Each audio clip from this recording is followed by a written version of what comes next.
Welcome everyone to our workshop and discussion on Muslims in comics, and thank you to our audience for attending.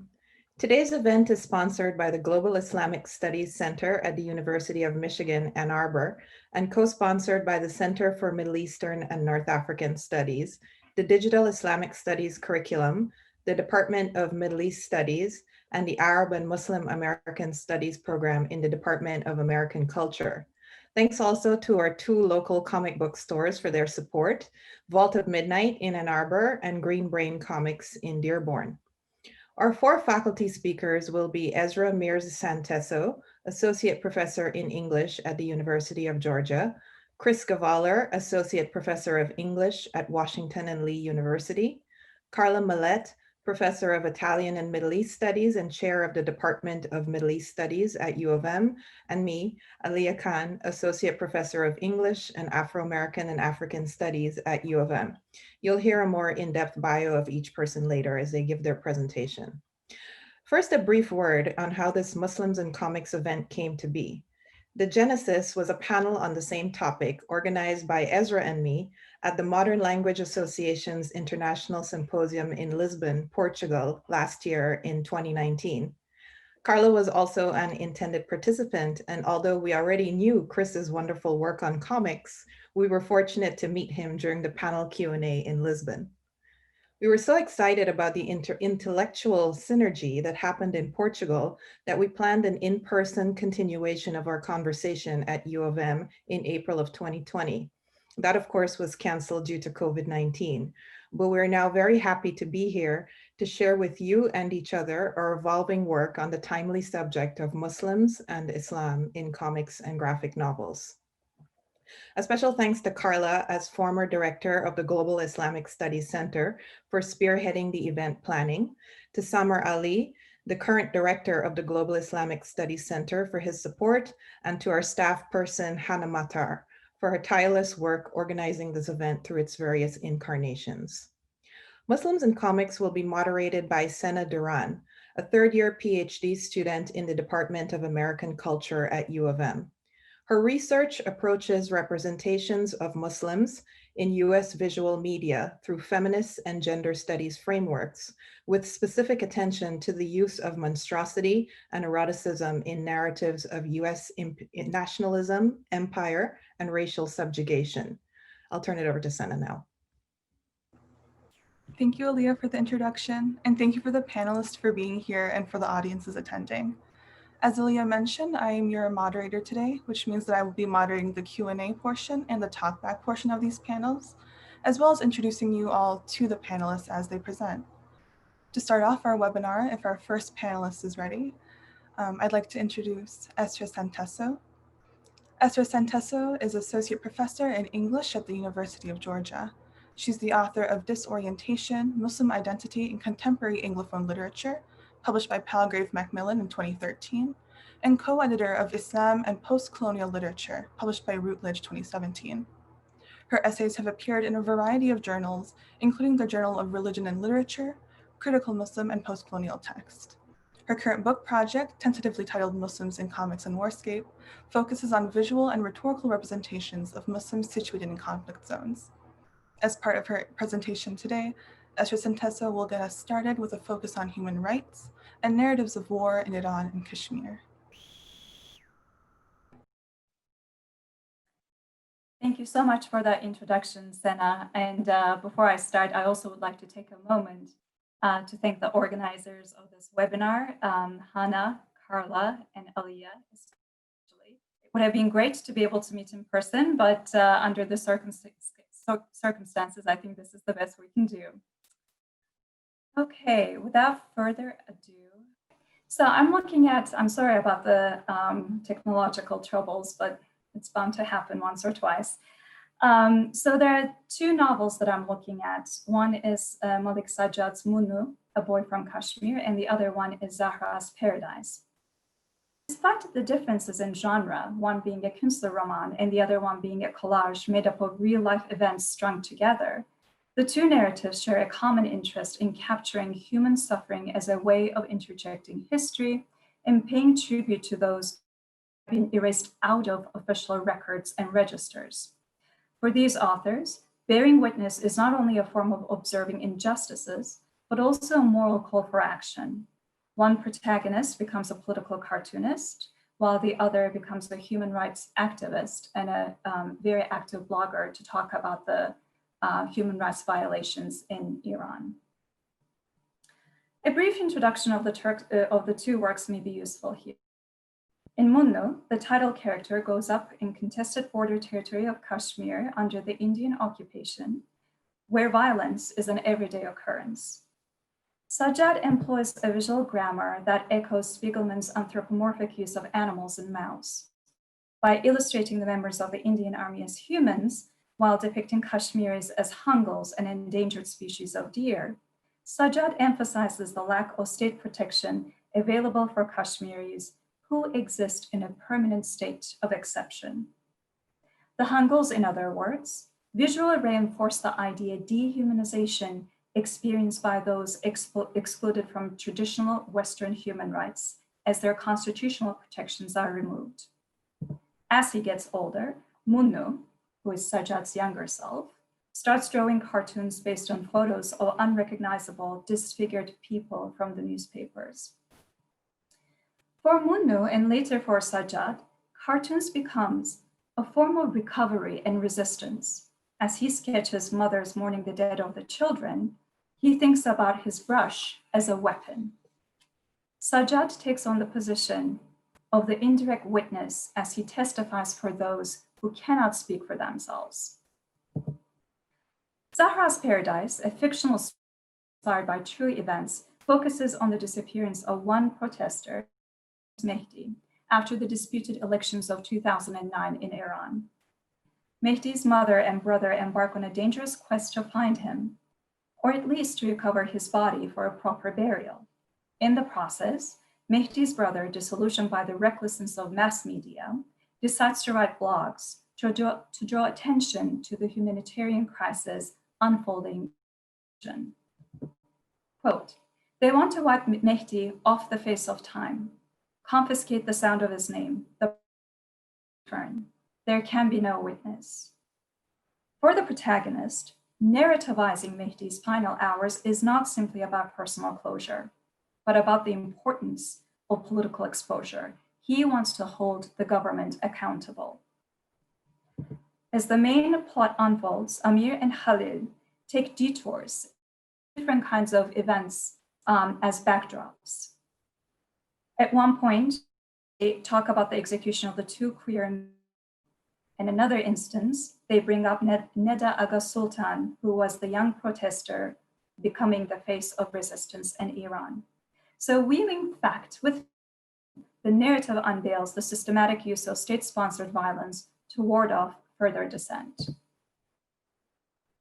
Now, I want to argue today that both texts challenge certain notions of witnessing by making a clear distinction between what we might call secular witnessing, that is, witnessing as attestation to the lived experiences of victims, versus sanctifying witnessing, which is a complex concept in which the dead are elevated to the martyr status and are automatically transformed into witness heroes or shahid. On the one hand, of the two works engage in a positive and supportive way with the concept of secular in their attempt to deal with death and loss. Both of the narratives reveal a particular ambition, which Shute describes as the gradual inscription of absence. They basically materialize the physically absent. Sanctifying witnessing, on the other hand, describes the testimony of individuals who have been manipulated to make sacrifices or concessions, those in power entrenched in hypocrisy. By separating these two notions of witnessing, the authors make the argument that not all testimonies are restorative or even legitimate. To illustrate this point, I will focus on two separate instances. For Sajjad, the essential problem with sanctifying witnessing is captured by the way which jihadis are incorporated into the cult of the Shaheed. As Patrick Holm-Hogan explains, quote, "Death in the service of jihad makes one a Shaheed, a witness or martyr. a sacrificial victim, prototypically a sacrificial victim whose sacrifice has been integrated into an encompassing heroic structure. The narrative's illustration of the funeral procession for a member of the freedom movement demonstrates the impact of sanctifying witnessing in creating the cults of the martyr.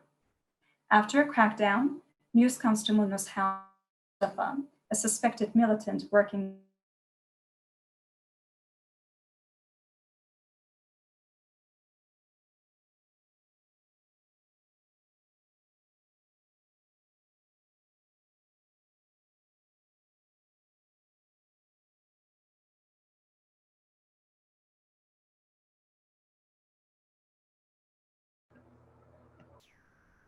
Apologies, everyone. I think there was another moment of technical issues, but I think we're going to give it a few minutes and see how it goes.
I think I'm just gonna quickly move ahead and not talk too much about Munno and move on to Zahra's Paradise and just make a few points before I get kicked out again.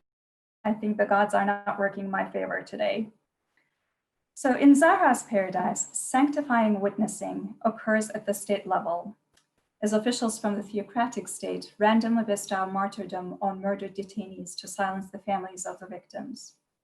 By portraying these deaths as collateral damage of the fundamentalist state, therefore Allah's will, the state representatives sustain the myth that Khomeini is divinely ordained and that his deputies are fulfilling their fate, guarding the legacy of the supreme leader.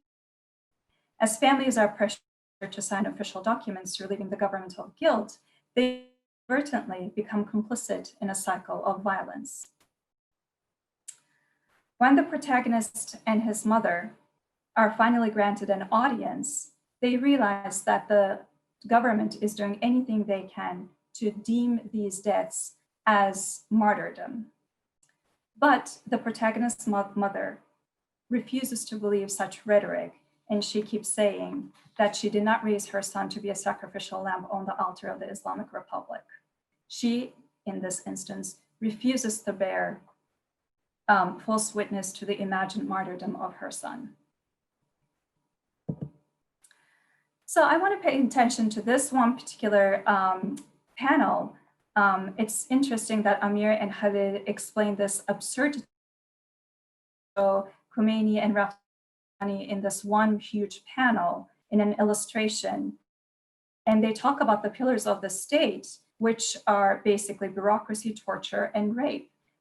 They become the apparatuses through which these people are interpolated into their roles as citizens. And this, of course, very much is reminiscent of Fritz Lang's Moloch for industrial machinery of the factory of the metropolis. Okay, so what happens in Paradise then all the people who are killed by the government are put into this plot of land without identifying markers or tombs. And on this next page, in the slide next to the picture, you can see all the names and the disappeared being written as part of this graphic narrative. By way of conclusion, what does the graphic narrative do that prose cannot? Traditionally, the act of witnessing and speaking hand in hand. Horace Engdahl argues that one does not become a witness only by observing an event with one's own eyes. A witness is a person who speaks out. So, if we're willing to expand the concept of an act of speech to include illustration, we can gain new insight into the idea of what witnessing is meant to do and the risks it entails. Let us remember that the act of witnessing becomes even more dangerous for the Muslim artists and creators because of Islam's vexed relationship with images. As these artists visualize the victims of oppression and marginalization, they themselves become vulnerable against serious attacks orchestrated by radical extremists, irritated by the genre's natural disregard for aniconism, which is the prohibition of images, especially the images of Allah and the Prophet. Indeed, these apprehensions about blasphemy continue to feed into full-blown iconophobia co-opted by terrorist groups, as seen in the case of the Muhammad cartoon crisis, as well as the Charlie Hebdo attacks. For Muslim artists, creating comics is an act of defiance. It is a subversive attempt to address a range of issues related to human rights, and it is an effort to speak for those who cannot speak for themselves. Clearly, Muslim comic art are emerging as important voices of dissent and usher a new sense of activism. Thank you. Thank you so much, Esra, and thank you for coming back again after the internet issues. I know it wouldn't be a Zoom panel without anything like that happening, but I look forward to further conversation in our talk back, hopefully. So if we are ready for our next presenter, Karla. Karla Mallette is Professor of Italian and Middle East Studies and Chair of the Department of Middle East Studies at the University of Michigan. Her most recent book is Lives of the Great Languages, Arabic and Latin in Medieval Mediterranean, currently in press at the University of Chicago Press. Her presentation as follows focuses on the resistance of Muslims in comics. Go ahead, Karla.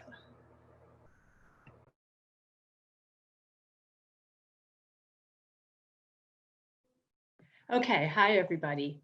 Let me know if there are any technical issues with my presentation, okay? I want to start first and foremost by thanking a couple of people, by thanking Aliyah Khan, who really kind of got the ball rolling to put this panel together, and thanking especially Hannah Matar and Samar Ali at the Global Islamic Studies Center, who have pulled this together, the virtual panel together. I want to say just a quick word about my background. Hopefully you're looking at my PowerPoint and not at me, but if you are looking at me, my background is actually Kamala Khan's bedroom from the Avengers video game. It is, as you'll see, it's kind of relevant. I'll kind of work my way back around to it at the very end of my talk. And I wanted to start finally with a big shout out to Vault of Midnight, where I buy my comics. I buy my comics at the Vault in Ann Arbor. They have a couple of other branches in Michigan as well. And also shout out to Green Brain in Dearborn, who's also one of our sponsors at this event. And I want to start with some breaking news. Earlier this week, on Tuesday of this week, October 20th, 2020, Marvel announced that the most recent Ms. Marvel, the Saladin Ahmed authored and Min-Kyu Jung drawn Ms. Marvel, is being retired. It will end with a big splashy finale in the January issue. So Ms. Marvel is dead. Long live Ms. Marvel, as the crowds might have roared in another century. Saladin Ahmed, though, put it better in the release about the end of Ms. Marvel, posted to the Marvel website. Of course, a hero's myth becomes most fully realized when it is passed between storytellers, changing with each telling. We've brought Kamala face to face with new enemies and to new places in her personal life, centered a space into the edge of law. Now others will tell her story their way. I can't wait to see what that looks like. And that really is the beauty of popular art. That's the beauty of popular franchise art, to be precise. New creators take familiar characters and use them to tell new stories. And to illustrate that point, I'm going to show you two pictures. But first, a trigger warning. They both will be in their own way disturbing, or at least slightly annoying. And so I apologize for the content that you're about to see. First, this is a tweet which kind of aptly characterizes the kind of reaction that some corners of the comic buying public has had to innovations in the comic marketplace in recent years. This tweet was posted in August 2017. It comes from an account that had a lot to say back in the day, back in 2017, about Comicsgate. Today, that same account mainly tweets about manga, which in light of where the comic industry has gone, is actually significant. Here, the author pines for the days when Ms. Marvel was poured into a tight costume, when she was all about, the bosom and the tiny wasp waist. This image is from issue 7 of the Saladin Ahmed authored Ms. Marvel series.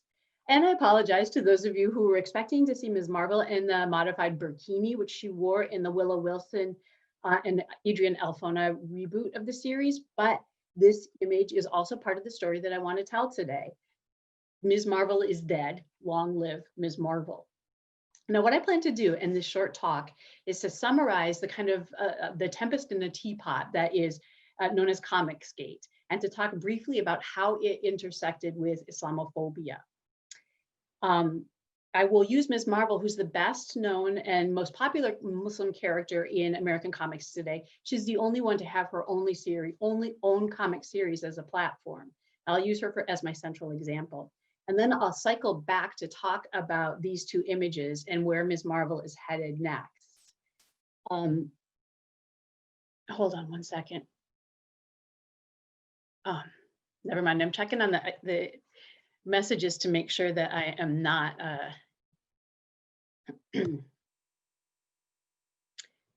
to make sure that I'm not cutting out. Okay, where Ms. Marvel is headed next. I'm going to start by talking about Comicsgate, which fortunately is very easy to summarize. Even if you've never heard the term before, you pretty much know what it's about. In the beginning, there was Gamergate, which first targeted female creators of video games, and then expanded to target all those who wanted to create or play games that looked or felt like them. So these games had characters who were women or Black or brown or Asian or queer.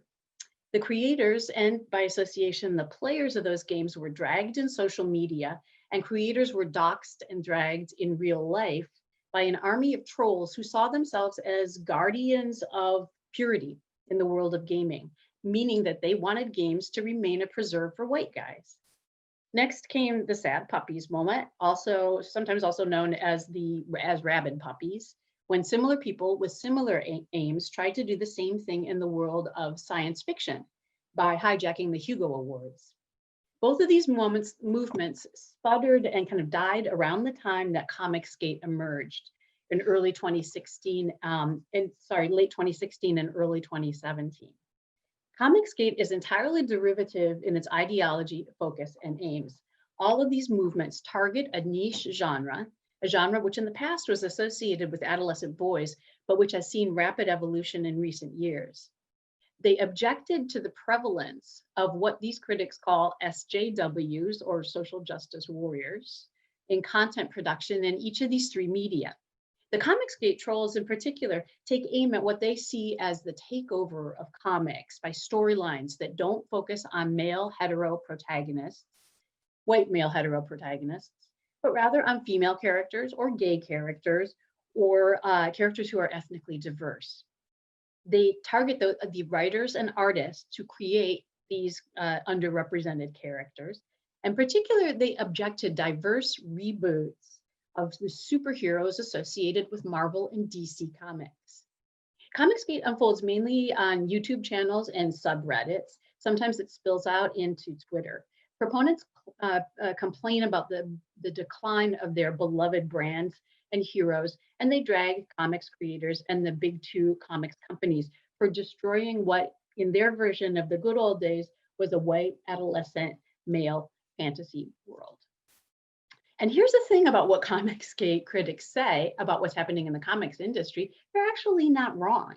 The world of comics is changing, but the reboots of the familiar characters that the trolls attack, like America Chavez or Miss America, who is in a sense the female counterpart of Captain America, or the Afro-Latino Spider-Man, Miles Morales, or Jane Foster, the female Thor, or the She-Hulk. These kinds of characters, they're not to blame for the changes that are rocking the world of comics. And they are definitely not driving down sales, as it turns out.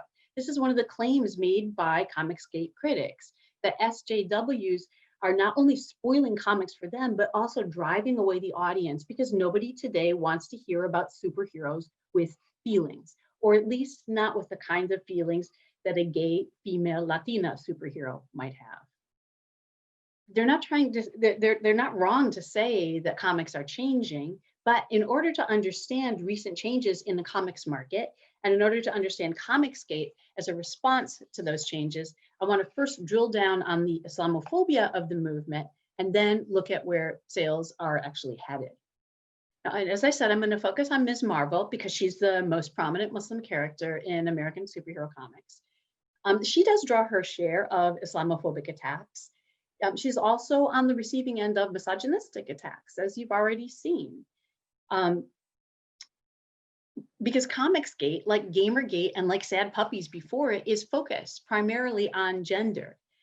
But because Ms. Marvel has always been a female character, she actually draws less fire than some of the other superhero reboots do.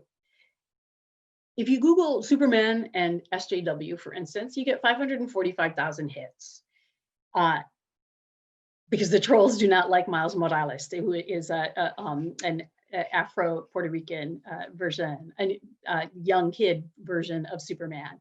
Hulk SJW gets 435,000 hits, and so on. But Ms. Marvel SJW gets just 93,000 hits. This is actually, it's a pretty crude metric, but it's actually kind of revealing. Don't get me wrong, Islamophobia is an ingredient in the toxic cocktail that is the Comicsgate commentariat. The authors of Ms. Marvel, both Saladin Ahmed and Willow Wilson before him, they have had to do battle with Comicsgate critics and trolls, and both are to be commended for their ability to fight off these critics. But lazy Islamophobia is actually not as potent in the world of comics as it is in the world of politics, I don't think. Islamophobia doesn't rile up the Comicsgate crowd nearly as much as misogyny does. A character who used to be an undifferentiated American and becomes a Pakistani American Muslim does not rile up the Comicsgate crowd nearly as much as a character who used to be a dude and is rebooted as a woman. Second, let's look more closely. Let's talk about the sales numbers. The numbers are super interesting because here again, in a way, the trolls are right. The comics business is going through a massive upheaval right now, and a lot of that is expressed in the sales figures.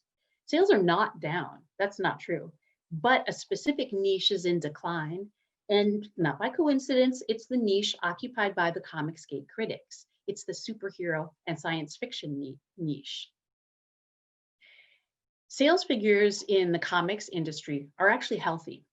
The numbers that you see on this in this chart aggregate sales from multiple markets and multiple platforms. They include single issues, trade books, which collect multiple single issues, and graphic novels. They include comics sold digitally and in paper, and they include books sold in comic shops and from the book channels, from bookstores and online sources where books are typically sold. Now, in defense of the Comicsgate critics, you can see that sales did dip slightly in 2017, right after the Comicsgate controversy started. So at the beginning of this cultural moment, it did kind of look like the Comicsgate critics were onto something, that this new lineup of diverse characters, and in particular, the new Marvel lineup that launched in 2015, maybe that was hurting sales. But if you dig deeper into the sales numbers, you'll understand better what's actually going on. Look at how the green bar in this chart is taking off year by year. That green bar represents trade books. It represents the books that collect single issues of comic books, the ones that look more like traditional bound paperbacks, as well as graphic novels. What this graph is telling us is that an old way, a traditional way of buying comic books, one issue at a time, is going the way of the dodo bird. Trades in graphic novels have been outselling single issue comics for a while, as you can see, and that trend is only intensifying over time. And because people are buying comics as books, it makes sense that they're buying them through book channels in bookstores, on Amazon, places where you usually buy books. That's the news this year. If you look at the graph, then you'll see that for the first time in 2019, comic book sales from book channels surpassed comic sales from comic stores. I saved the most interesting change for last. This is where things actually get really crazy. So what exactly are people buying? The juvenile category includes juvenile fiction and nonfiction and young adult fiction, and it commands a whopping 48% of the market. Manga accounts for 29% of the market. The market share of juvenile comics and manga has been growing steadily in recent years.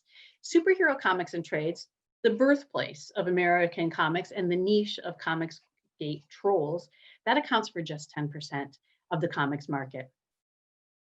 There's year-to-year growth in each of these numbers, except for the superheroes, which are off 9.6% from 2018 figures, and science fiction comics and graphic novels, which are off 16%. So once again, here in this sense, the Comicsgate critics are right. The traditional market is contracting, but comics on the whole are healthy because two new markets are picking up, the juvenile and young adult market and manga.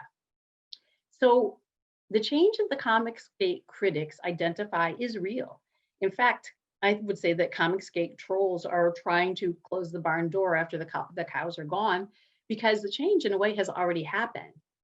In part, this is a generational shift. Superhero readers skew older. 76% of manga readers are under 30, but only 50% of those who buy superhero comics are under 30. In part, it's a sign of the comics market opening up to new readers and new kinds of readers.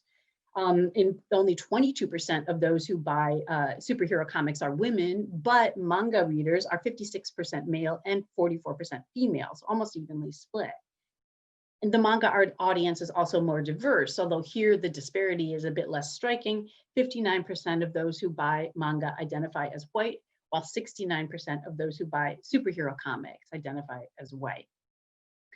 So, as seems to be true in the general culture, also in the world of comics, the changes that the conservative critics deplore are real, they're happening.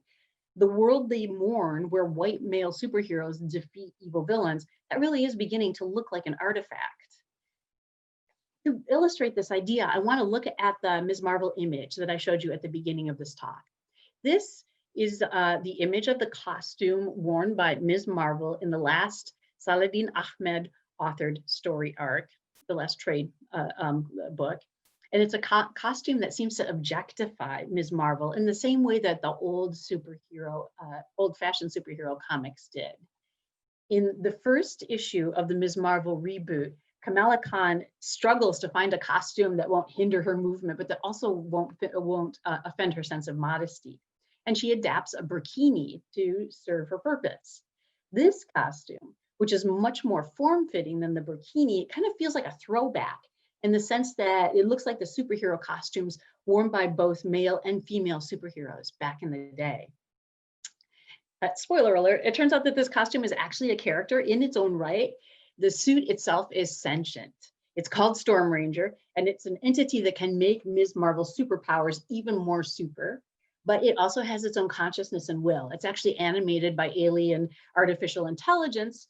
Kamala has brought it back from her adventures on another planet, and it can direct Kamala's movements. The suit becomes one of the villains of this piece, and Kamala has to vanquish it and resurrect her old suit before this story arc ends.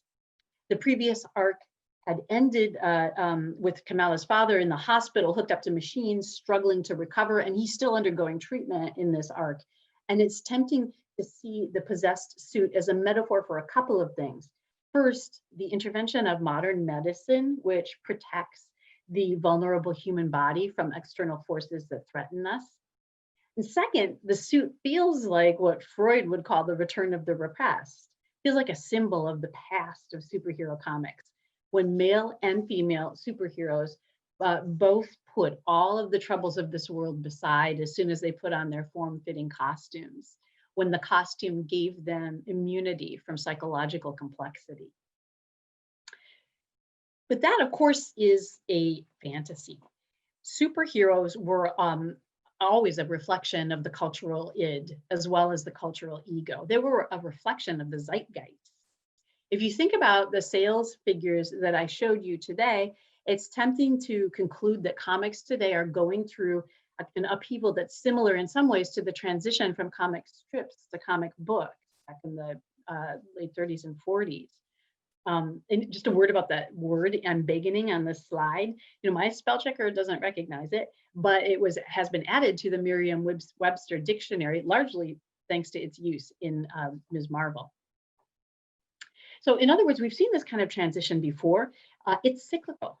Saladin Ahmed is absolutely right about how this game works. Individual writers and artists will take a character as far as they can. They then leave the character for the next generation to play with. I haven't even talked about the movies. Ms. Marvel is on her way to the small screen on Disney Plus and then the big screen, where she will take her place in the Marvel Cinematic Universe. I haven't talked about games, although my Zoom background is Ms. Marvel's bedroom from the Avengers game. These new platforms are going to play an important role in the future of superhero comics as a popular art form and in the evolution of individual superheroes as a franchise. How will that story end? No spoilers here. I do not have superpowers and I can't see the future. I leave that for the next generation to tell us. And I'll stop there and thank you for your attention. Thank you so much, Karla. So up next, we have Aliyah Khan. Aliyah Khan is Associate Professor of Caribbean Literature and Muslim and Islamic Literature in the Departments of English Language and Literature and Afro-American and African Studies at the University of Michigan, Ann Arbor. She's the author of Far From Mecca, Globalizing the Muslim Caribbean, published by Rutgers University Press in 2020, the first academic monograph on the history, literature, and music of Islam in the Caribbean. Our presentation today will focus on Orientalist representations of Muslim female superheroes. All right, hi again, everybody. So my Zoom background is a superhero, Ms. Marvel, who you just heard Karla speak about and about whom I'll also be speaking. So let me share my screen.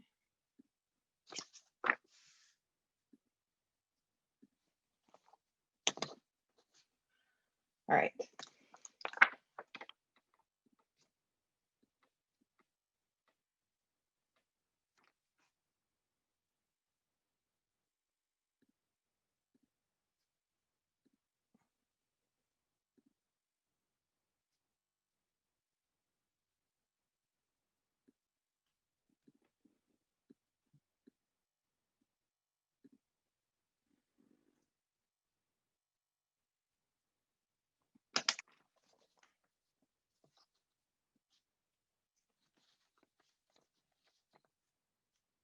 So my talk today is Orientalist representations of Muslim female superheroes.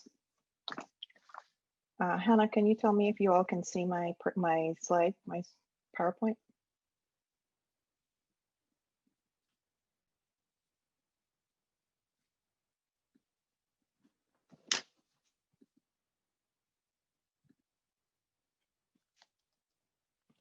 Okay. The teenage Pakistani American Ms. Marvel, Kamala Khan, is not the first Muslim comic superhero. From the Algerian Kismet, Man of Fate in Bomber Comics in 1944, to African-American Muslim Josiah X in the early 2000s, and Wildstorm DC's The Doctor and Hamza Mansour al-Rashad in the mid-2000s, Muslims have not gone unrepresented, at least as fairly minor characters, in US mainstream and independent comics. But the traditional mode of Muslim male superheroes, like most superheroes in comics, often reproduces what my fellow panelist Chris Gavaler identified as the male superheroic engagement with militaristic imperial expansion and domestic and foreign colonialism. Kismet, on the far left, fought for the Allies against the Nazis in World War II. Josiah X, with his recognizably Nation of Islam name, was a US Army veteran. Give me a moment here. I'm also having some issues.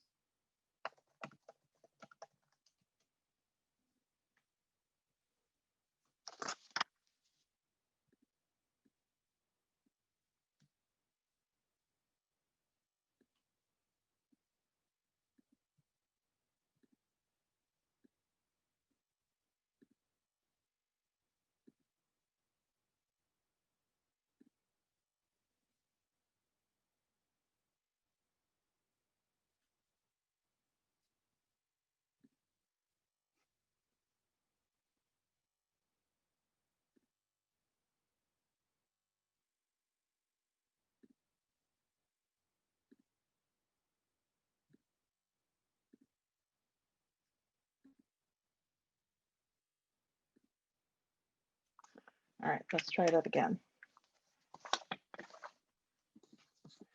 So the question for us is, how close fitting can those Muslim superhero tank suits and leotards be, given the traditional revealing attire of female comics characters, clothed as they are for the gaze of male comics readers? If the new Muslim Ms. Marvel eschews Carol Danvers's original Ms. Marvel one-piece tank suit for the modest burkini, is she really inheriting Danvers's feminist American heroic mantle?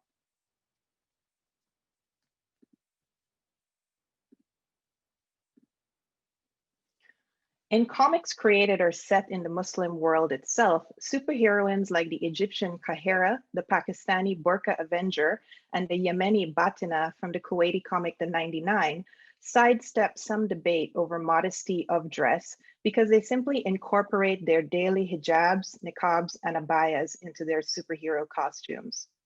As Dina Muhammad, creator of Kahira, a hijabi Egyptian superheroine, says, I actually sincerely want to develop this because do you realize the potential behind a niqabi hijabi superhero? Like, her outfit comes with a ready-made abaya cape and a mask, so I'm really into it. Muhammad describes Kahira as a female visibly Muslim superhero who combats misogyny and Islamophobia, among other things, in Egypt. But we're talking primarily about audiences and reception in the US. Here, this paper makes a gendered argument about Muslim superheroes' balancing of their Muslim identities with their superhero embodiments of and loyalties to the US and Western European nations. First, I argue that Muslim male superheroes are often agents of the state, engaging with international foreign affairs and domestic racial and economic conflicts on the side of good and moral democracy, thus acting, as Mahmoud Mandani says, as good Muslims. I examined the World War II figure of Kismet, Man of Fate, who is one of the first Muslim superheroes, if not the first Muslim superhero, and briefly the contemporary Muslim Marvel heroes Josiah X and GW Bridge.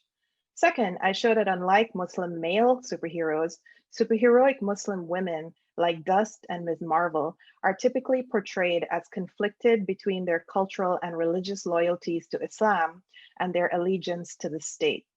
This conflict inevitably occurs on the metonymic grounds of dress and costume. As a result, female superheroes' patriotism is always in question, and the potential exists for their superhero vigilantism to shade into terrorism. In a sense, I'm arguing that in mainstream American comics, that is mostly Marvel and DC, the existential and sexualized threat posed by Muslim male bodies is more thoroughly disciplined into service to the nation, whereas even the most powerful Muslim female superheroes cannot escape the specter of the hijab and its seeming incompatibility with Western democracy and feminism. This has not changed much after 9/11, even with increasing numbers of Muslim and Arab writers. As Frederick Stromberg says, superhero comics reciprocally mediate the real world. Comics reflect society. They and we seem stuck in a didactic mode of teaching Islam through women's bodies, Islam 101, through women's bodies in a defensively reassuring manner to the American public. In 1994, Jack Shaheen's inaugural roundup of the state of Muslims and Arabs in US comics in the 20th century was dismal, something my colleagues have also already mentioned. Shaheen argued that, quote, villains dominate scenarios. They fall into one of three categories: the repulsive terrorist, the sinister sheikh, or the rapacious bandit. Despising freedom and democracy, they give their allegiance to tyranny and servitude. They oppress women from all lands.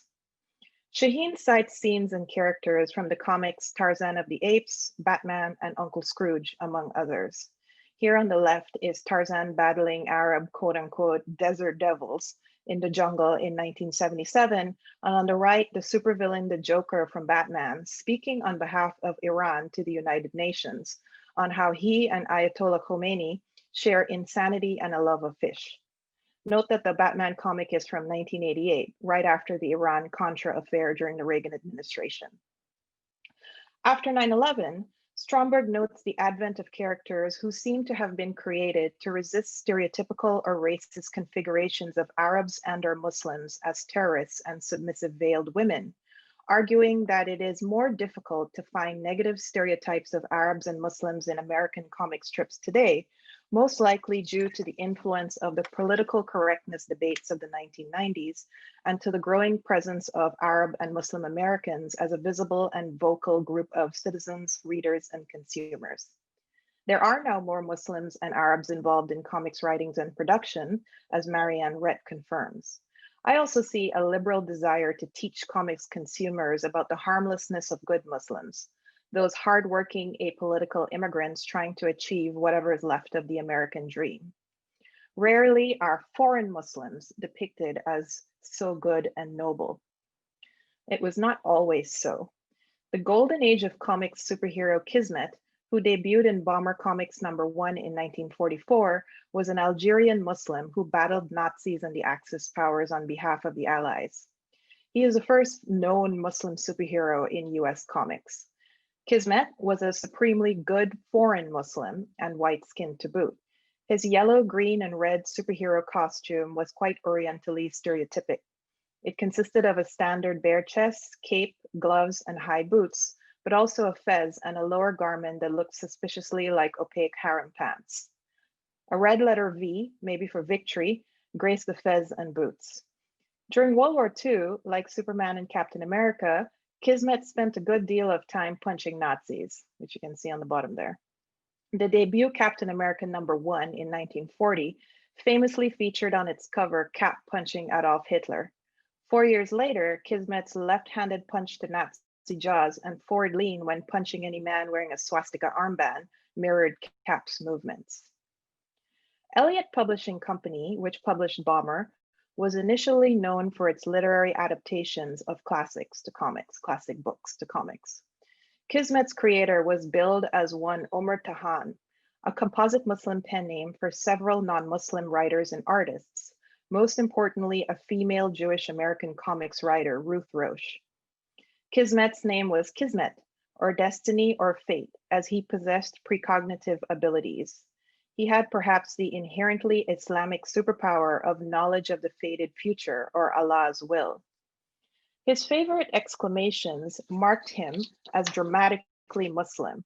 Those exclamations included, "By the beard of the Prophet," as you can see on the left here, "by the star and crescent of Islam," and my favorite, the simple, "by Allah." Kismet also did not drink alcohol, declaring that when the brain is soaked with wine, the fist is not obedient to its master. But drunkenness was incompatible with the moral purity required by the Golden Age superhero ethos, and so Islam and superheroism were shown to be a surprisingly natural fit. One irony was that World War II readers of Bomber were invited in an advertisement in the comic to purchase beer and highball glasses as, quote, drinking companions for readers of Bomber comics. On the glasses were pictured women cavorting with members of the US Armed Forces. Kismet's brief encounters with women marked him as their savior, but he was not a chauvinist. His inability to drink alcohol and sexually engage with women marked him as still Edward Said's Eastern Oriental, still other to the real Western war heroes, masculine American servicemen. His superheroism was too strict, almost too pure, characteristic of the extremism that characterizes Muslims in popular discourse now. Kismet was a proper Algerian Arab colonial subject of France. He fought Nazis not in his native Algeria, but in the metropole, in the south of France for the French resistance. As the first Bomber comic said, his task was aiding the conquered people of Europe to carry on their ceaseless struggle against tyranny and fighting by their side. Bomber and Kismet only lasted for 4 issues. As such, Kismet could not witness the anti-colonial violence of the 1954 to 1962 Algerian War of Independence from France. One wonders whose side he would have been on. In his original guise, he remained safely an ally of the Allies, a compliant colonial subject and no threat to European imperialism. Kismet was revived by independent artists in 2016 for his symbolism as the quote-unquote first Muslim superhero. He has been given a real name, Khalil Kisma, and now battles Islamophobia in Boston in the Trump era. 20th century male Muslim superheroes tend to be righteous but fairly bland minor characters. Like Kismet, they do not threaten US or European sovereignty and Christianized cultural hegemony. These superheroes are epitomized by Josiah X, a Muslim convert and Black Vietnam veteran super soldier produced with the DNA of Isaiah Bradley, Marvel's momentary Black Captain America.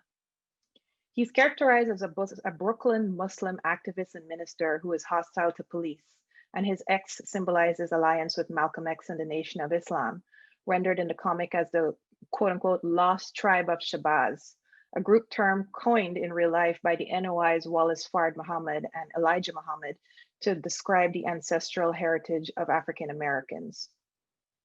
Josiah X's name could invite COINTELPRO and other government scrutiny, but his case is noble. He fights against anti-Black racism and for justice for his economically devastated community in Brooklyn. Like G.W. Bridge, a 1990s Marvel agent of S.H.I.E.L.D. and Muslim convert, Josiah X is ex-military. Both heroes are born Americans who serve their country in Vietnam. Their loyalty to the United States is beyond reproach, outweighing any cultural or political threat posed by their religion or race. Both are Black Muslims. Here's G.W. Bridge on the right praying in a mosque. His full name is even like the actual bridge and the president, George Washington Bridge. But it is Muslim superhero women, not men, who get top billing in mainstream US comics. The women are more complex characters and metonymically carry the entire burden of Muslim representation in the US through the way they dress. Before Ms. Marvel in 2002, there was the Afghan Soraya Qadir, otherwise known as Dust. Dust, a Marvel new X-Men character, wears a black burqa and sometimes a niqab face veil. She's rescued by Wolverine in Afghanistan when Taliban slave traders attempt to remove her clothes. Her supremely unimaginative superpower is to transform herself into a cloud of Middle Eastern desert sand. Dust, as you can see from these panels, is forever didactically explaining her religion and garb to her fellow X-Men for the benefit of the non-Muslim American reader. Asked by a scantily clad X-woman why she prays, Dust sounds like an especially boring imam when she magisterially paraphrases the Quran and replies, "I give praise to Allah and ask him for guidance as he is the creator of all things." She tells her Japanese roommate on the bottom panel there, Noriko or Serge at the Xavier Institute, "I do not judge the way you dress. I only ask that you do the same for me." Such pious declarations make for a rather flat character. Apparently, though, the contours of her burqa were too much for some Muslim readers who criticized it as too tight and too revealing. Frederick Stromberg suggests Dust was a well-meaning device to show post-9/11 respect toward the culture she was supposed to represent. But ultimately, however, she and such characters disappoint, inasmuch as they are too eager to make their didactic point. This strategy risks causing a reinscription rather than a substantial revision of the image of the Oriental. Last but not least, the Ms. Marvel series, first written in 2014 by an American Muslim convert, G. Willow Wilson, is possibly a little bit more well-rounded fare. as Karla just pointed out. The teenage Ms. Marvel, Kamala Khan, is a Pakistani-American from New Jersey, immersed simultaneously in the struggles of being a teenager and a non-white Muslim immigrant in the US. Still, in the first issues of the comic, her identity conflicts are played out through dress. Here is a transition from the costumes of the blonde white American Carol Danvers, the first Ms. Marvel, to what Kamala first wears as a costume, a burkini, modest Islamic swimwear. Following Jose Esteban Munoz, Winona Landis argues that Kamala goes through a process of disidentification with Carol Danvers, meaning Kamala neither identifies with or disavows Danvers, but performatively adopts the Ms. Marvel persona as a means of enabling critique and carving out a specific and new space. Similarly, the South Asian or Muslim reader can disidentify with comic book heroes in general and Kamala more specifically. Since 2019, Kamala has starred in another comic series, The Magnificent Ms. Marvel, written by Arab-American author and Detroit native Saladin Ahmed. And as my colleague Karla just pointed out, Ms. Marvel is coming to an end, except through Disney+. Both Dust and Ms. Marvel, though, remain unsettled. Their religious otherness is never far from their thoughts. They cannot become truly patriotic American superheroes like Josiah X and G.W. Bridge. They have not served in the US military, and because they are women, the Islamic and cultural garb they must sometimes wear remains a constant source of familial and societal tension. They do not pass, as Muslim men do, into all-American superherodom.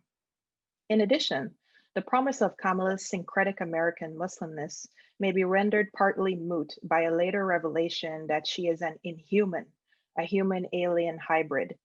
So Kamala then becomes an immigrant alien and a real alien. She moves even further away from the subjectivity of US citizen, but in doing so, perhaps she frees herself from the constraints of the embodied masculine patriotism of Kismet and Josiah X. Thank you. Thank you so much, Aliyah. And now I will introduce our final panelists.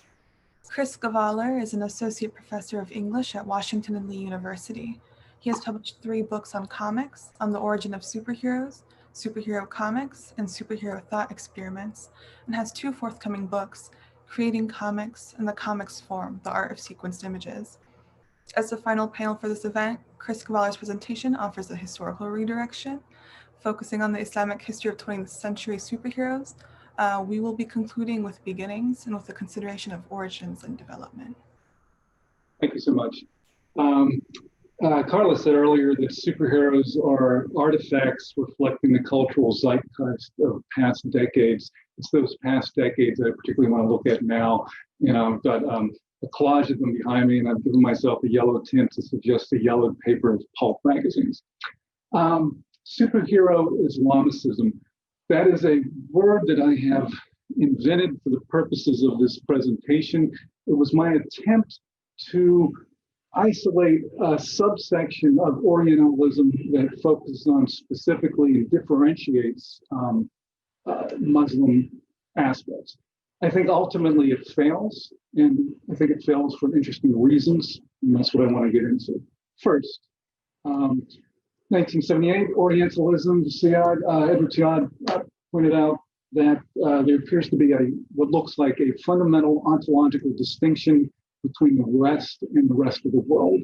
Specifically, the Orient, Africa, India, Australia, and places dominated by Europe, although seemingly populated by different species.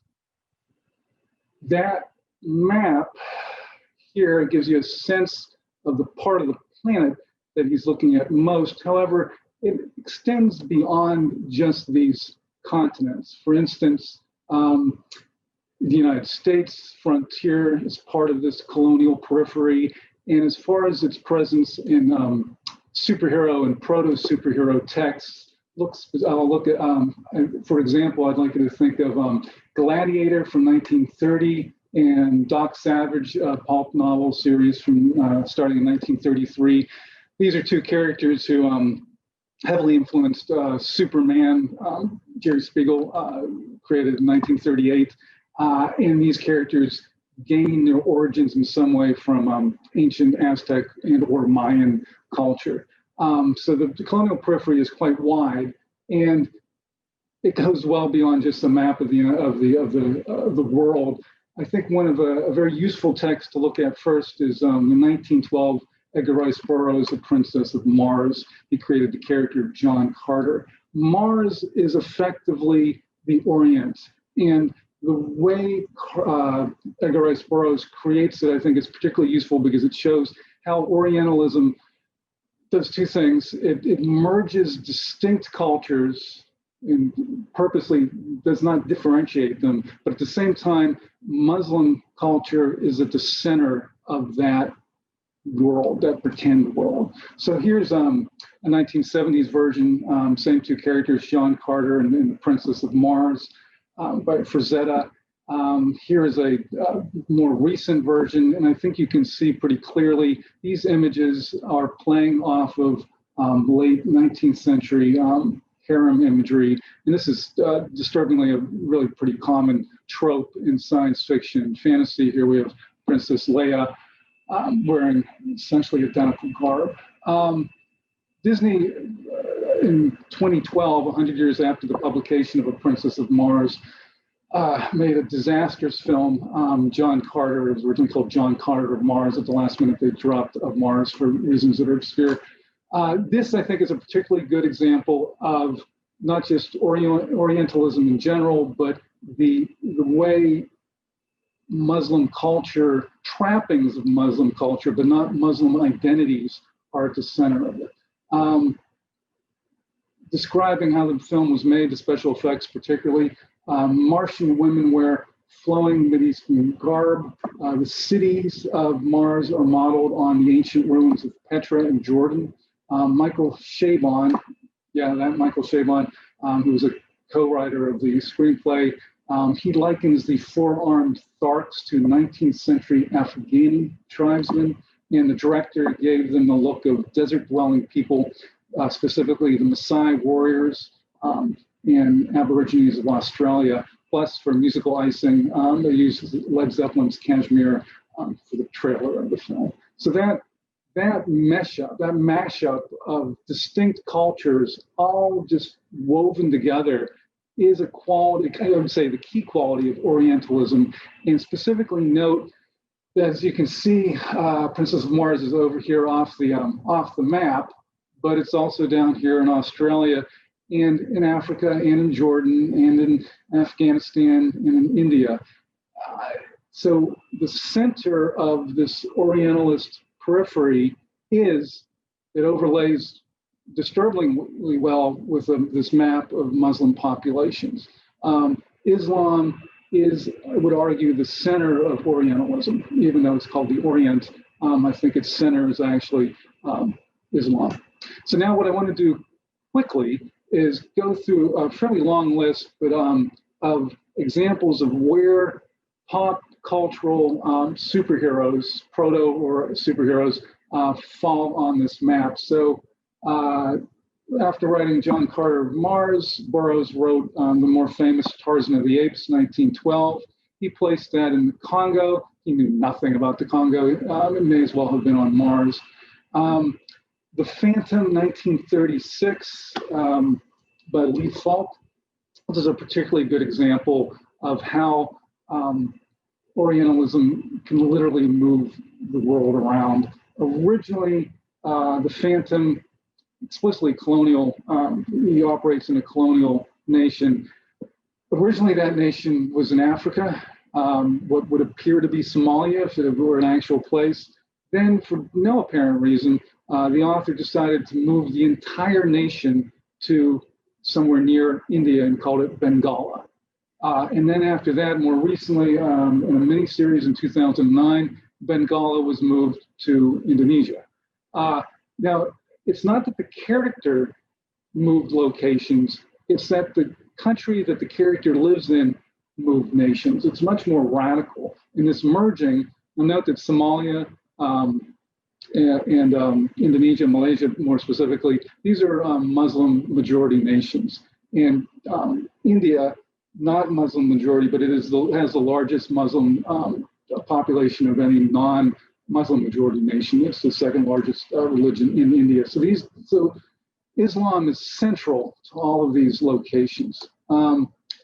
Now, to India, 1886, arguably the oldest superhero, Spring-Heeled Jack, is coming from this colonialist background, this Orientalist background. The main character, who's not Indian, but is European, is English, gains his powers from India. That's the core trope to Orientalist superheroes. Chandu the magician, notice the turban. The idea of gaining magic powers somewhere in the quote-unquote Orient. The turban itself is ambiguous because is it an Islamic turban? Is it Tibetan? It's none of the above. It's an Orientalist turban, which is to say it's intentionally merging cultures that obviously are distinct, but are not being treated as though they are distinct. Mandrake the Magician, 1934. This is again Lee Falk. This is one of the first superhero magicians. And what's even more interesting or more disturbing is Lothar, his sidekick. This gives you a fuller image of him. He is a quote unquote African prince. You can see he's got the Tarzan tiger skin, and he's wearing a sash for a belt. He's got shorts, and he's wearing a fez. So this is the kind of cultural mashup that you see very, very often, again, with a focus on Islamic trappings, but never identities. Continuing the shadow, there's actually a couple distinct shadow characters from the 1930s. When the character moved to radio in 1937 with Orson Welles voicing the main character, it becomes explicit. His powers, he explains, he developed them from traveling in India, Egypt, and China. And he says those in just one sentence because they're all essentially the same place in how they're treated. And later he also even goes to Central America because that's also part of the same undifferentiated colonial periphery. The Spider is a knockoff of the Shadow, and his sidekick, Ram Singh, the first that I've come across explicitly Muslim character. He speaks in faux Elizabethan, sort of almost really unbelievably bad Shakespearean language with doth and thou, because I think the logic is with Orientalism is moving to the past is the same as moving to the East. It's as if the Islam exists in some ancient area that you don't just simply travel there geographically, you travel backwards through time. He embodies that. Now, Superman, 1938, obviously from Krypton. So in some ways, there might be a resemblance between Krypton and Edgar Rice Burroughs' Mars. But more significantly, the first knockoff of Superman came in 1939. Will Eisner, famous for other works, designed it. And DC immediately sued because it was clear that it was a complete imitation of Superman. The only thing that was different about Wonder Man from Superman was his origin story. He travels to the Orient, to, in this case, Tibet, and a character with a turban gives him magic powers, Superman's powers, literally, and he's told to return to the world, because he's not in the world, he's in the Orient, return to the world and fight for good. The judge who looked at this case said these characters are identical, which is to say that the Orient and Krypton, an alien planet, doesn't make any difference at all. To the judge, he said that these stories are identical. And so Wonder Man was immediately canceled and replaced by Yarko the Great, another magician. In this case, instead of being given powers by someone wearing a turban, the hero is wearing the turban. He's taken on those magic powers of the East. Superhero comics with magician characters become widespread from 1939 and the very early 40s. You have Zanzibar the Magician, notice the fez. There is Zatara, he's wearing a top hat, but I think the character on the right is Egyptian. The character on the left, I don't know. Mr. Mystic, another turban. El Kareem, which sounds interesting, but it's actually the word miracle backwards. Another turban. Monaco, Prince of Magic. He originally has a top hat, and then that magically becomes a fez at some point. Green Lantern. This is a character whose Arabic or faux Arabic Orientalist roots are kind of lost because his later incarnation moves the Middle East to outer space, and he gains his powers from aliens. The original character, his name wasn't Alan Scott when originally designed, it was Alan Ladd, as in Aladdin. He finds a magic lamp. It is the Aladdin's lamp, and the lamp gives him a super ring, and he does all this magic from that. So the character is not from outer space. Green Llama, there's a whole green motif with Orientalist characters, which might have as much to do with color separation norms of the period as anything else. Dr. Fate, an archaeologist digging in Egypt, discovers his superpowers. Amazing Man, he's another American who travels to the Himalayas, given superpowers there. He's also sometimes called the Green Mist because he can turn the green mist, again, green. And we've already heard about Kismet. Kismet, I would say, is a little different because this is, again, this is 1944, as we already heard from Aliyah. This is the first time where we have a character who at least appears to have a specifically Muslim identity. Everything before this is the Muslim trappings are just merged and sort of colored together. There's no differentiated identity. This at least is the first attempt at a Muslim identity, which is unique, particularly for this time period. Now, if the history simply ended there from 1930 to 1944, this would be just a disturbing period of pop culture. But the questions were asked in 1978 again, how does Orientalism transmit or reproduce itself from one epoch to another?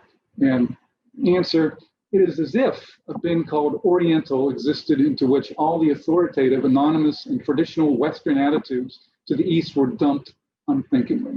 And as we move into the 1960s, as far as superhero comics goes, Stan Lee is the comics creator who dipped most often into that bin and brought up these 1930s tropes and reinvented them or just reused them. 1961, he creates Dr. Droom. 1962, he creates Dr. Doom.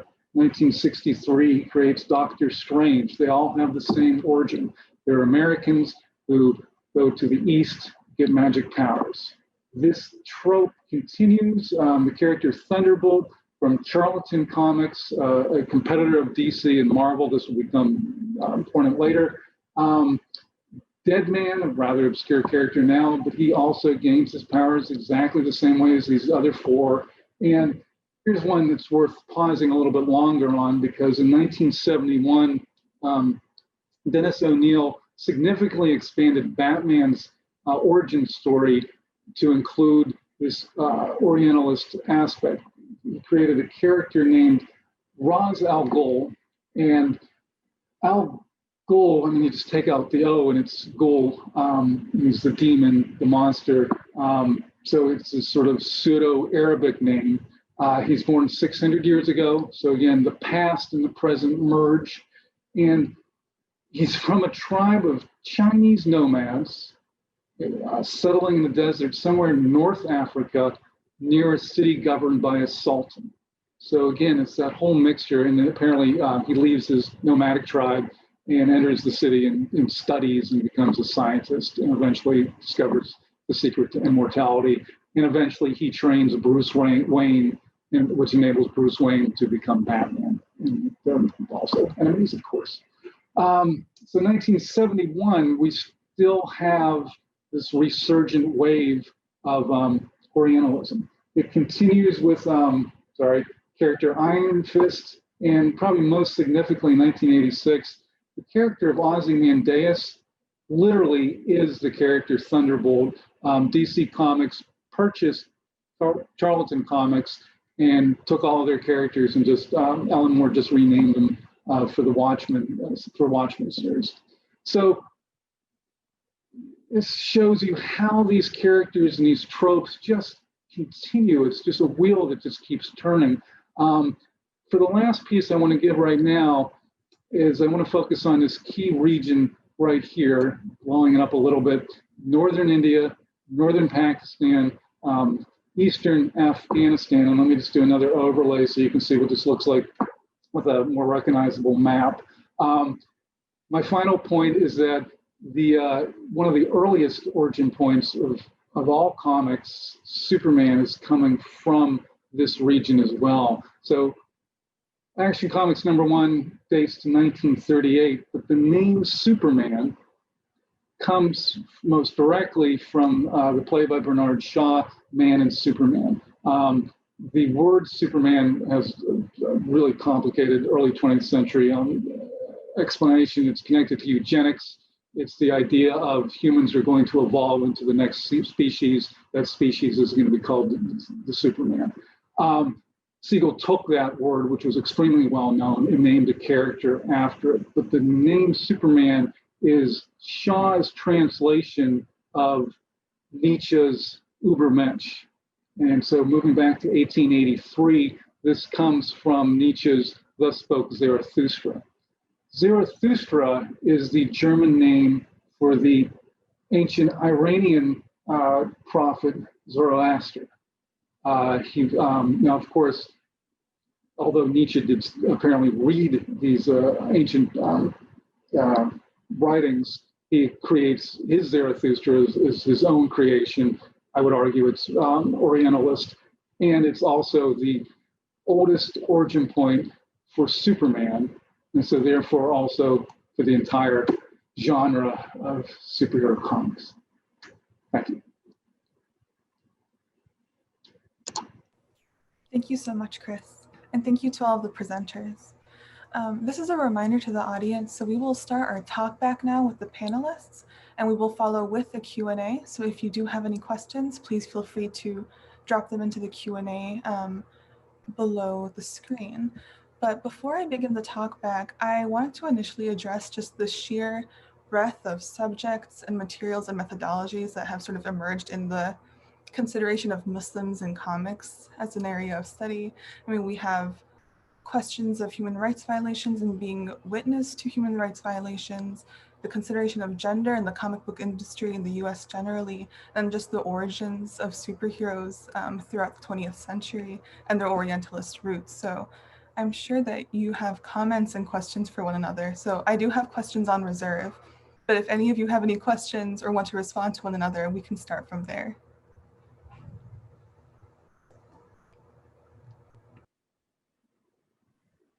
Hi, can I just jump in and say a couple of things to Chris? To all my panelists, thank you for your papers. They were super interesting. But to Chris, I found your material really fascinating. A couple of things I wanted to say is that, you know, the reason why the color green is so important to these, I mean, maybe it has to do with like printing methods, but maybe it has to, I mean, green is traditionally associated with Islam, and it's often used on, you know, in flags, for instance, of Muslim countries, and so on. But it's also, it has like a strong association kind of with Islam in general.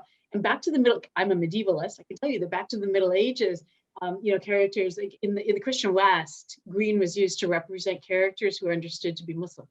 You know, they would dress in green. They would wear green into battle. They would have green flags and so on. You know, and this, so something they may know that, they may not. Something might be going on. They may actually be kind of touching on a deep kind of cultural thread. And also that character Ras al Ghul is actually, I mean, he's the president of the ghouls. He's the head of the ghouls, the leader of the ghouls. That's what it means in Arabic. It's actually it's actually real Arabic, you know. So what's his first name? Because I'm pretty sure O'Neill just invented that. The RA. Yeah, it means it's like it means head or president or leader, you know. Or it also means like yeah, it's, you know, it's a word for something that's prominent, like a prominent, like something that sticks out or is yeah. Yeah, so it's actually in some cases people are feeding the comics creators real information. Yeah, really interesting stuff. If to the issue of colors, that's interesting with green. What I was referencing about color separation is you've got in the early comics, you've got red, blue, yellow, and green. And like, so for instance, if you look at early Superman, Lois Lane is almost always in a green dress because she needs to be differentiated from the red and blue of Superman's costume. So it was interesting to see, so you always have the same set of colors, some slight variation. So it is interesting to see green become the hero's color as opposed to the red or blue. So that's often the villains are in green because the heroes tend to be, Captain America tends to be in red and blue. So it is interesting to see that reversed. Yeah, interesting. I was wondering about that when I saw the audience question for Aliyah about the skin color of Kismet, right? Somebody asked about the pale skin tone that you see in the early representations of Kismet. And I wondered if that had to do with color separation, maybe early printing. Yeah, I can say something about that, but I think it is a deliberate choice. To answer a question by Charlotte, and then I also see there's a related question here by Hayan, who's my student. Hi, Hayan. So I think that what is also behind the depiction of Kismet is white. We have to remember that he's Algerian, North African Muslim, and that there is an entire history of 19th century American literary depictions of the North African Moor as racially distinct from other figures who might be African, who might be Black. And like this is exemplified in a couple of slave narratives we have, or narratives of enslaved people that we have, who were Muslim. And the way that those narratives were rendered to the American public in the 19th century were that, of course, these people, because they were literate, even though they were African, they had to be Moorish, and even their physiognomies were represented as not really African, even if there are paintings of some of them in which they look clearly like, they are from the places where they are from, notably Guinea and Senegal. But even in the US popular press, they're represented as like, something's different about their hair, something's different about their skin color, something is different about the North African / Moor that is not really African. The Muslim looks different. The Muslim is always a little bit lighter skinned. So I think that, that plays out in the depictions of Kismet and as a light-skinned Algerian Muslim. And then too, I mean, like Kismet is an ally, right? Like on the side of the, he's on the side of the US and the side of Western Europe and so on. So he's white, just like, the American servicemen that he fights with. Aliyah, on the depiction of Kismet, I was intrigued, and this might be generalized, but at least specific to Kismet in the images you've projected, he has no nipples, which is fascinating. So and of course that's part of the comics industry of this time period.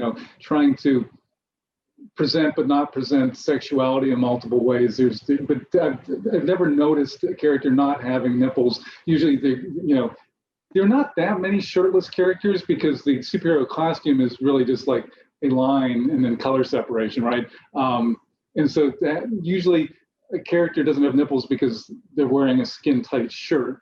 But it's interesting to see the flesh tone but no nipples. There's such a bizarre. I'm not even sure what to make of that, but I was intrigued at the image. Yeah, I feel like now I need to go back and scrutinize all 4 of the old issues just to like check for nipples.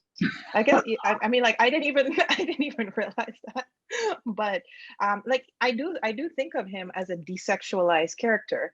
Like he rescues women constantly from he rescues American women and European women constantly from Nazis, but he's never really depicted as engaging in any kind of real relationships with them. He just kind of rescues them. Plus there's all that stuff that I said about how he doesn't drink, and he doesn't. Yeah, he's pure.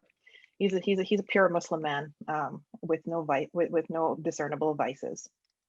I'll quickly answer the question about Kismet that's in the Q&A too, and then maybe we can. I have one for Esra after. Someone asked about the contemporary the way that David Lewis and other people have taken up Kismet as a character in the contemporary day. So this is after. So Kismet was resuscitated, I think in 2013 after the Boston Marathon bombing. So it is specifically related to that. So Kismet reappears in Boston after World War II. There's no real like explanation as to how he traveled in time, but he reappears after the Boston Marathon bombing, which was perpetrated by two brothers who said that they were exacting revenge for the war in Afghanistan and Iraq. So Kismet is thrown into this milieu, and he somehow has to like redeem Muslims after, you know, so some people saying that they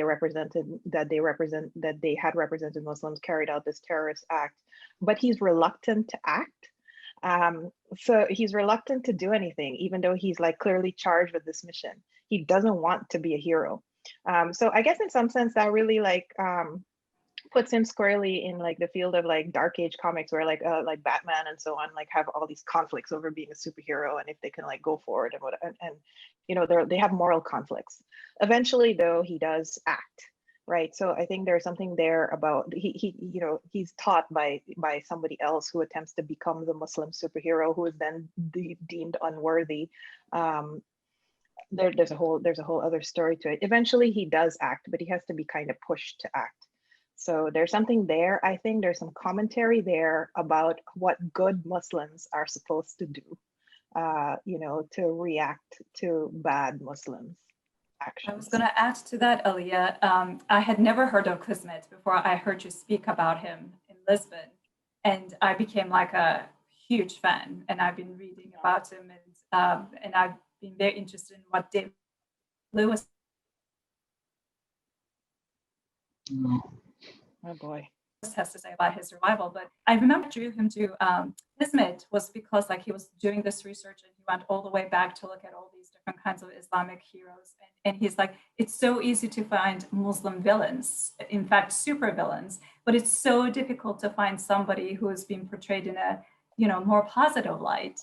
But then he also, I believe, made the comment that he thought what was interesting about Kismet is that he wasn't necessarily an Orientalist representation of the Muslim, but still he wanted to kind of give him a more modernizing, like more up-to-date look and appearance. So I find it very interesting because I think, as you very vividly point out, that there are so many Orientalist things going on with him in the first place, and that idea of like modernizing the Muslim to make it more appealing is also a little bit of a interesting way using language to think about Muslim as the religious other. Mm-hmm. Yeah. Let's see. I would like to jump in and answer Jasleen Kandari's question. What explicit representations of the religion of Islam are in Muslim comics, if any? Because I think this is an interesting, like at least, you know, especially with reference to the American comics that we're talking about. You know, we're talking about, you know, comics that have Muslim characters in them, but they don't really seem to have a whole lot of Islam in them, you know. I mean, in fact, Dust, the character who I think Aliyah showed an image of her briefly, she was co-created by Ethan Van Sciver, who is he's the self-proclaimed Caesar of Comicsgate. He's one of the original trolls who kind of attacks diversity and comics, and you can still follow him on YouTube. His rants on YouTube, but he's referred to as EVS, his initials, right, by the people, his followers in Comicsgate. And he co-creator of this, you know, kind of Muslim female character who, you know, clearly does not appear to be particularly familiar with you know, a whole lot to do with Islam or with, you know, with religion or the practice or Muslims in general. But so I don't think it's really a huge, I mean, I think Ms. Marvel, if any of these characters, seems to be the most kind of like, you know, interested in talking about what her faith means to her. So she reflects on some of this especially in the first volume of Ms. Marvel. I mean, if you want that, I feel like if you want that kind of representation of Islam, you have to go to the 99, which is a series that was designed with the explicit purpose of giving kind of Muslim kids comics to read and, you know, teaching some other people about comics design. It's published by Tashkil Comics. I think it comes out of Kuwait. The creator is Kuwaiti, Naif Al-Mutawa. It's interesting. The superheroes are they are personifications of the 99 names of Allah, the 99 names of God, and they kind of take on whatever the quality is, the name that they that is their superhero name. We have a whole bunch of questions on Islamic aniconism, and I think Esra is the one who brought that one up, and aniconism too, in the context of someone brought up the cartoons about the Prophet Muhammad and Charlie Hebdo. Leila Almazoa has a question about depicting Allah in Muslim comics, especially because God in Islam is not anthropomorphic. And she asks if any examples.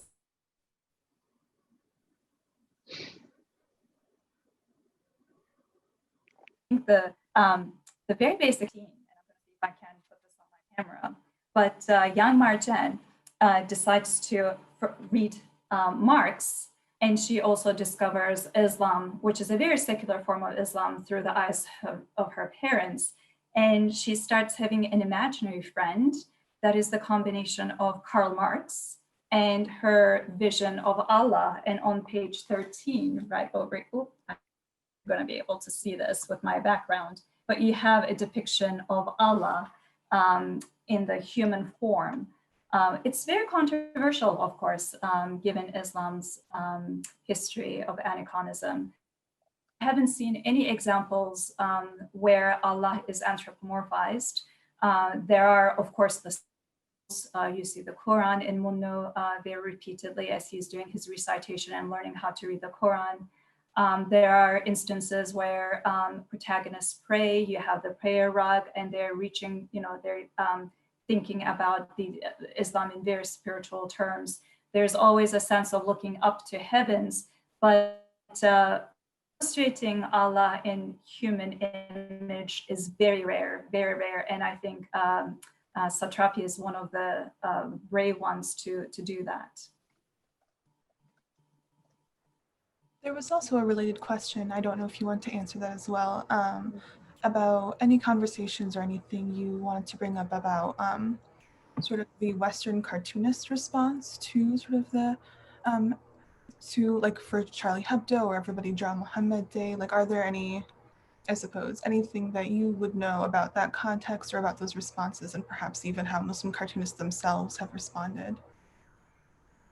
It's such a difficult question because what we have on the one hand is freedom of expression.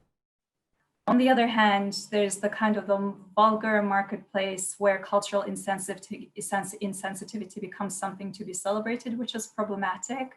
And sometimes, depending on where you stand, freedom of expression can easily lead to hate speech as well.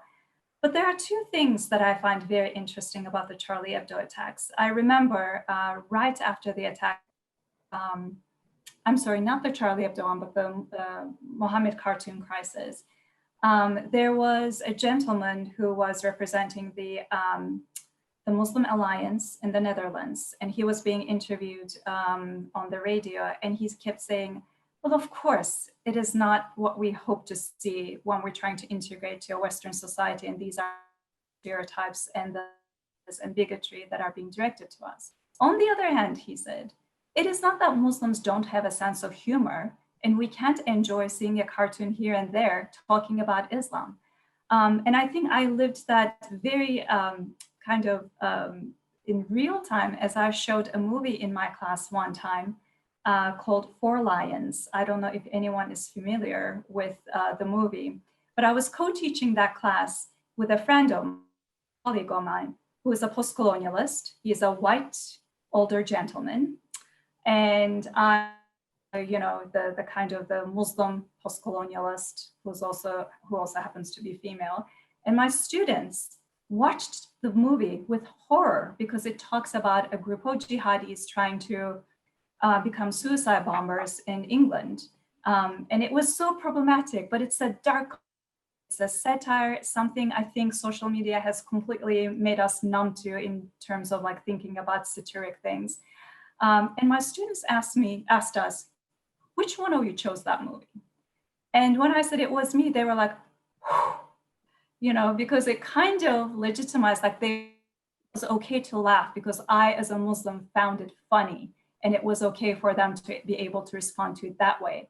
But I wonder how they would react differently if we told them that it was my colleague who chose the movie. So it really depends on, I think, positionality, how we frame things. So I think Charlie Hebdo attacks and the Mohammed cartoon crisis really manifested those kinds of different kinds of positionalities and how problematic they can be.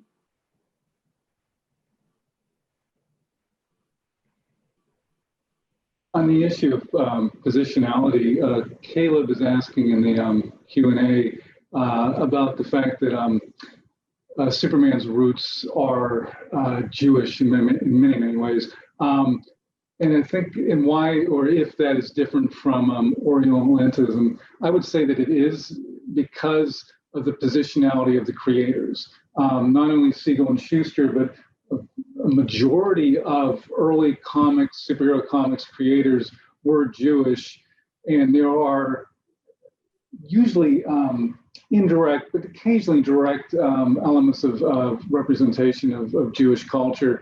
Usually they tend to be coded though. And I would say that's fundamentally really almost the opposite of Orientalism because of the issue of positionality. If you've got a creator who is Jewish and is in any way directly or indirectly representing qualities of Jewish life, that's completely different from someone who does not know anything about that culture representing it. And that's what we have overwhelmingly until, and correct me if I'm wrong about this, but I really think Ms. Marvel, Kamala Khan, is the first Muslim character who has Muslim creators. And so that to me that's a stark line. And anything before that was just a completely different world. Simon Baz, I think his creator was Muslim from Dearborn. In fact, he's a homie, right? And the guy who writes Kismet now, the reboot that Aliyah was talking about that started just after the Boston Marathon, the author of that is a Muslim, a convert to Islam. So there's a question from Haya that I would like to kind of bring in to this conversation. She's actually asking questions to a couple of us, so I'm not going to kind of exhaust the question, but she's talking about how there's a way that characters like Ms. Marvel they allow for kind of feel-good consumerism. They exemplify the victory of multiculturalism despite the cries of dude bros on Twitter. And there is a way that that non-Muslim authors use Muslim characters that I think fits very well into Haya's description here. I'm thinking of like some of my favorite, I'm thinking my jam tends to not be superheroes, but to be more horror comics. And I like kind of image comics, and I like, I prefer kind of kind of not mainstream comics. Infidel is a series that I really kind of enjoyed. It was a horror series that was kind of set in a Muslim milieu, came out from Image Comics. Definitely not written by a Muslim, Bodies out of the UK. Wait, Bodies is actually, I first saw it in the UK, but I think it's set in London.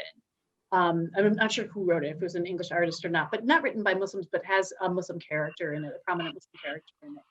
And I think that there are ways that these Muslim characters are kind of like cycled into to give a kind of a sheen of multiculturalism of the comic written by including comics written by non-Muslims. Chris and Aliyah, I'm not sure if you have anything to add in response to Haya's question. So, No, I was going to say Chris can take that. I'm trying to find it in the sorry. It might have been put into dismissed answer. Oh, so I'm trying to reread it to get it right. I'm sorry. So I've merged a couple in my head as I'm reading here. There was a question about at one point I only referenced one supervillain, and we were talking earlier about Ra's al Ghul. The reason I referenced only that character is because I was trying to look at only superheroes. The Orientalist supervillains is probably a significantly longer and horrifying list. And I included that one supervillain only because from 1971, that character became central to Batman's origin story, which was retconned so that he is trained by this character. And so Batman is a member of the League of Assassins, technically, or something along those lines. word assassin is actually interesting too. But yeah, so I didn't even touch on the supervillain list, which would be another, at least another 15-minute talk. So I was just trying to focus on how superheroes incorporate these tropes.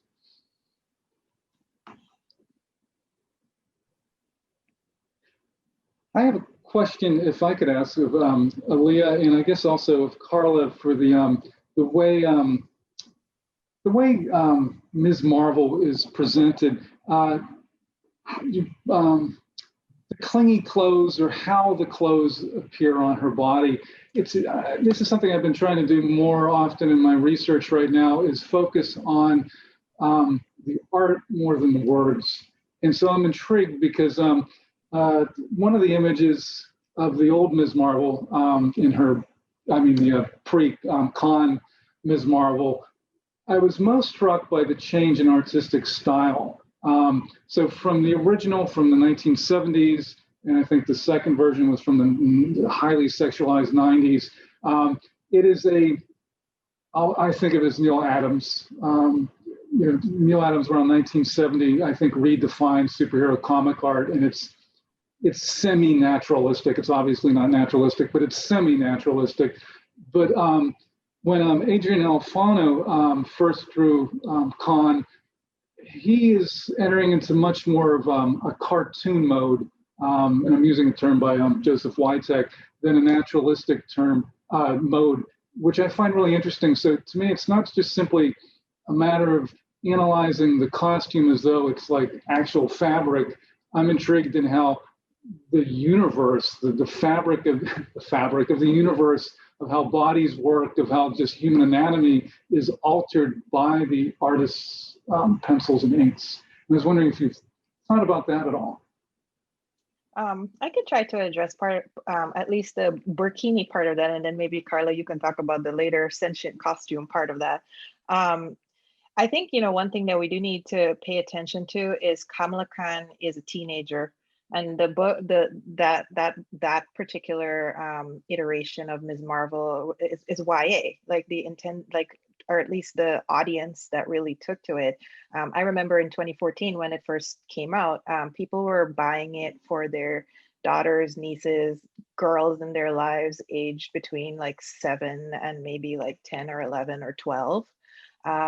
And so I think, and I'm not just talking about people who, felt like they want, people who are Muslim or brown or something, and they wanted to see that. I'm talking about all these people in general that I know who just had daughters and wanted them to read comic books, but wanted them to be able to read something that they thought was not sexualized. And wanted them to read something with, a young woman who was more or less covered up. So I think there's something there to be said about audience and what you can draw a teenager as wearing versus an adult woman.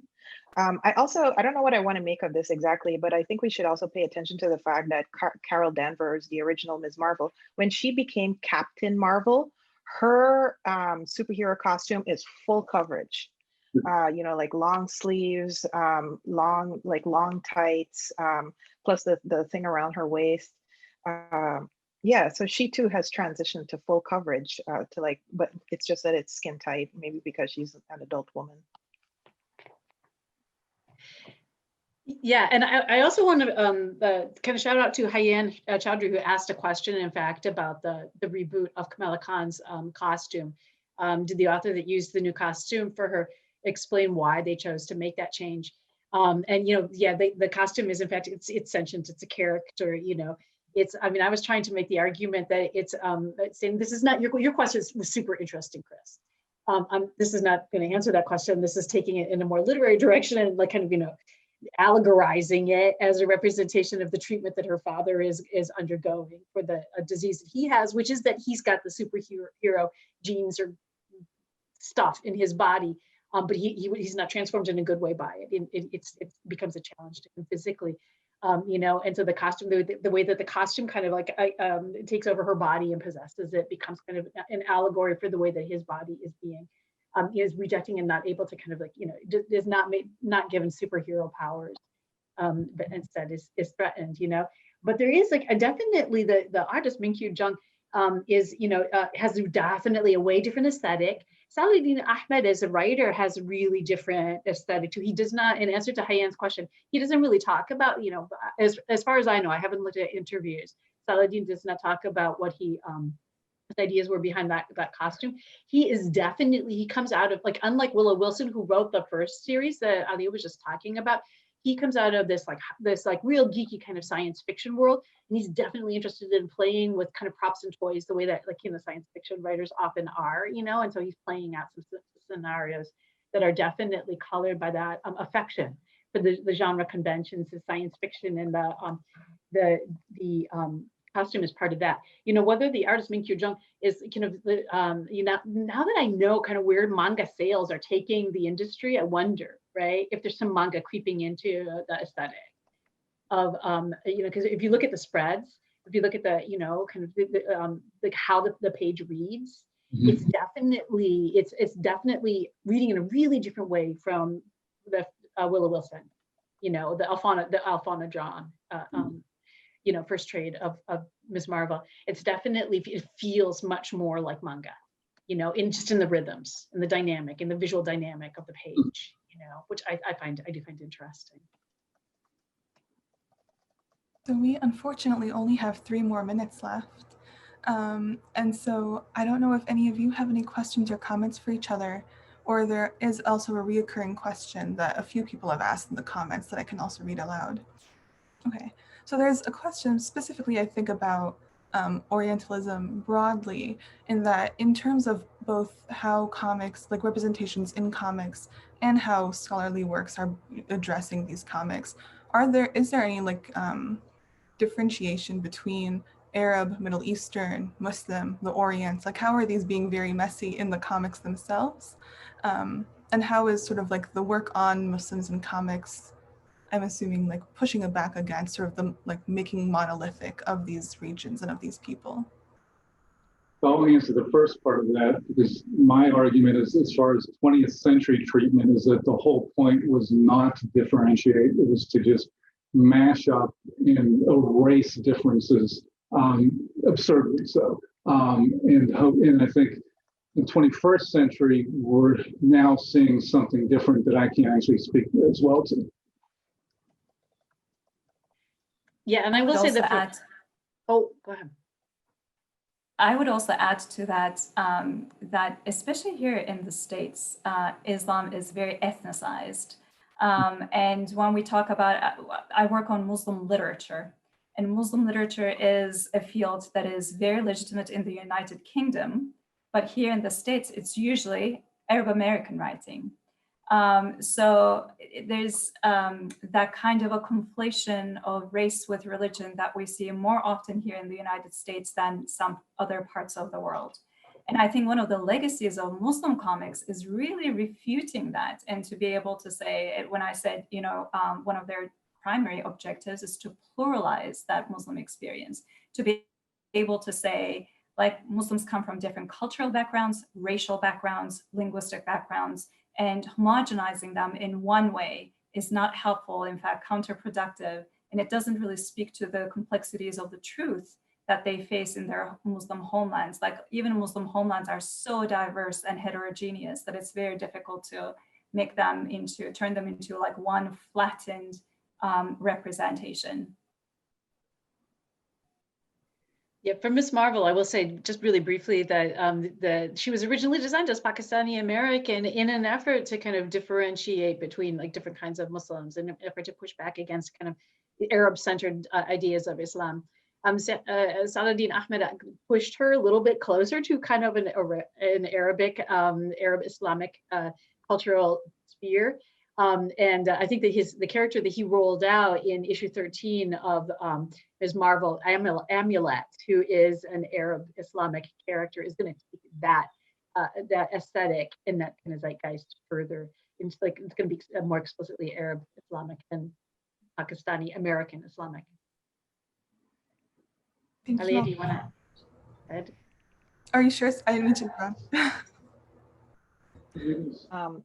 No, the only thing I would add to that is that I see some of these comics as talking back to like the really hardcore Orientalist depictions of Muslims, and they're doing specificity, right, in reaction to like the really hardcore Orientalist depictions of Muslims, as exemplified by a comic I actually really like, but I teach it as something not to do, which is Neil Gaiman's Ramadan, the one-off issue of the Sandman, which is like, this is golden age Baghdad and all of the glory of Islam, and every single stereotype that you could think of as Orientalist that Chris pointed out is there, like, the eunuchs, the harems, the ghouls, the like fantastical animals and whatever.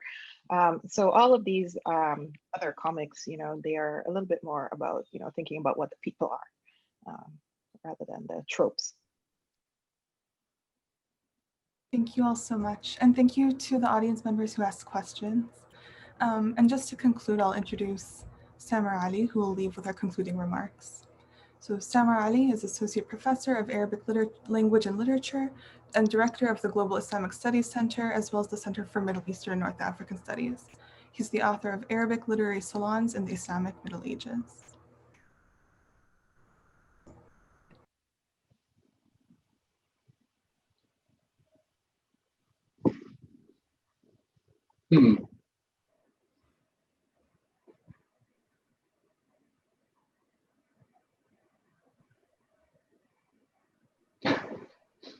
All right, here you go. Thank you, Sena, and thank you to the panelists for really just marvelous talks, and just super fascinating. And also to Hannah and Karla for organizing this event 2 times. Much appreciated. So I just wanted to, my job is actually just a couple of minutes to walk you through some of the events that are going to be coming up that JISC is going to be sponsoring, and ways that you can keep in touch with us and we can keep in touch with you, because we love to hear from you. So those are basically just the 2 things quickly that I'd like to touch on. Our next big event is coming up very soon. In about a week, Karla and Hannah will release a JISC list of films that you can watch at home on Netflix, YouTube, and other platforms. What are those films? They're part of a series called Halloween, which is began in October 2019. And it's a series that explores what makes Muslims scared and what scares Muslims. And these are set around the world, and they're really, really fascinating, raising kind of probing questions, societal, social, personal, psychological, and so on. Halloween is that will be released in about a week. And let me put something in the chat so you can keep in touch with us. We're going to be publicizing them on social media, on Facebook, Twitter. And so I just put into the chat our Twitter handle and Facebook page for you to find out about that. And we have lots and lots and lots of events. And we partner, of course, with centers and units all over the campus. So if you're interested in keeping in touch long-term, let me share with you, just share screen quickly, our newsletter. This is a monthly newsletter that Hannah puts a lot of care and creativity in it. I hope you can see my screen here. So this is our newsletter. It comes in your inbox. And here's my copy. I'm just showing you exactly what it looks like in your inbox. We have a few kind of announcements about degree programs and funding for students and faculty. But then the bulk of the newsletter, again, this comes out monthly, is events that we organize or are organized with other units. So here's just generally how it looks, and lots to offer. So if you're interested in this newsletter, let me give you the link. And this link is to a form where you can enter your email address and you will be subscribed automatically. You'll find out how, about our events, and you can keep in touch with us that way. So here's the link for the form in order to subscribe. Very quick, it'll take like about a minute. So that's it for our announcements and our events. Thank you all very much for joining us. Thank you all to the panelists and to the organizers. We hope to see you at future events. Take care. Bye-bye.